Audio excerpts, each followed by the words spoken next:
আসসালামু আলাইকুম এভরিওয়ান। অনেকদিন ধরে আমার কোনো জায়গায় ঘোরাঘুরি হয় না, তাই ভাবলাম কোনো জায়গা থেকে ঘুরে আসি। এখন বেলা বাজতেছে 12টা, আমরা রওনা দিয়ে দিলাম এই সময়ে। ও আমার তো মনেই নেই কোথায় যাচ্ছি সেটা বলতে। আজকে আমরা রওনা দিচ্ছি কান কলেজের উদ্দেশ্যে, আর সেটা কোথায় আছে আমরা নিজেও জানি না। তাই আমরা ড্রাইভার ভাইকে বললাম আমাদেরকে কান কলেজের সামনে নামিয়ে দিতে, কিন্তু ড্রাইভার ভাই আমাদেরকে কোথা দিয়ে নিচ্ছে আমরা নিজেও বলতে পারতেছি না। যাই হোক, আমাদেরকে সেখানে নামিয়ে দিলেই হবে। একটু পর দেখি উমাইয়া শহরের ভিতর কি বড় জাম, তাই কি আর করা যাবে। তাই এই জামের মধ্যে আমরা অটোর মধ্যে বসে আছি আর শহরটাকে উপভোগ করতেছি। একটু পর দেখি জাম ছুটে গেছে, তাই আমরা একটা চিপা গলির ভিতর দিয়ে যাচ্ছি আর রিল্যাক্সে শহরটা উপভোগ করতেছি। উমায়া একটু পরে দেখি এক পুলিশ আইছে বন্দুক লয়া, দেখে তো প্রথমে ভয় পেয়ে গেছি। তার কথাবার্তা শুনে একটু পর বুঝতে পারলাম সে আসলে পুলিশ না, সে আসলে একজন পাগলা।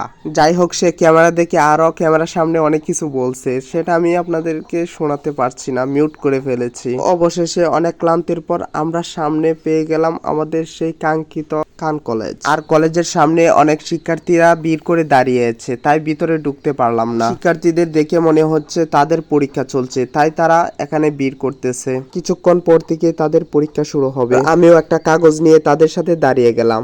একটু পর কলেজের ভিতর ঢুকে দেখি ও মাই গড, অনেক সুন্দর পরিবেশ। সো আমার খুব ভালো লাগতেছিল, তাই আমি একটু ঘোরাঘুরি করলাম কলেজটার চারপাশে। কলেজ দেখার পর চলে গেলাম মুক্ত মঞ্চে, আর এখানকার ভিউ তো আরো বেশি জোস। তো সারাটা দিন এখানে ঘোরাঘুরি করে সময়টা কাটালাম, খুবই ভালো লাগতেছিল। তো আজকের মতো ভিডিও এখানেই। সবাই সুস্থ থাকবেন, ভালো থাকবেন, সবাইকে ধন্যবাদ।